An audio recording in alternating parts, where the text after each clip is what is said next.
เหมือนว่าดังเป็นบุญและวาสนาที่สักน้ำอ้ายมาถึงเมืองปากเซงพบน้องนวลนาลีงามแท้มีเสน่ห์ดังจิตใจน้ำเสและดวงดอกไม้กุหลาบกลิ่นหอมของเมืองปากเซ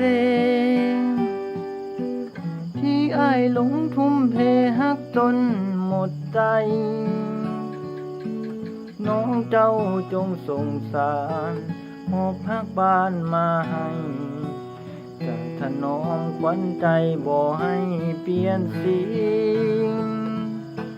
ขอวอนฟ้าหยาดฝนสุ่มส่ำในเมื่อสองดวงใจได้ซื่นสุขีกุหลาบเอ่ยสวยเบ่งบานในอุทยานของชีวิตเจ้าเป็นกุลสตรีที่งามวิไล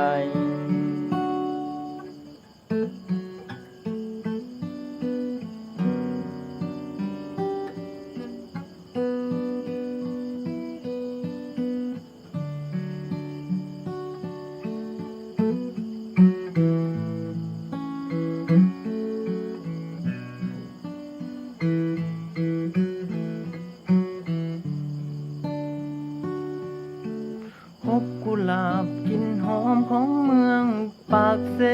งที่อ้ายหลงทุ่มเทฮักจนหมดใจ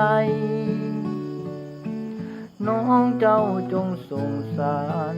หอบพักบ้านมาให้แต่ถนอมขวัญใจบ่ให้เปลี่ยนสี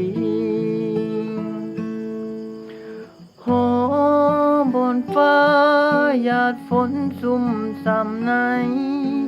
เมื่อสองดวงใจได้ซื่นสุขีกุหลาบเอ่ยสวยเบ่งบาน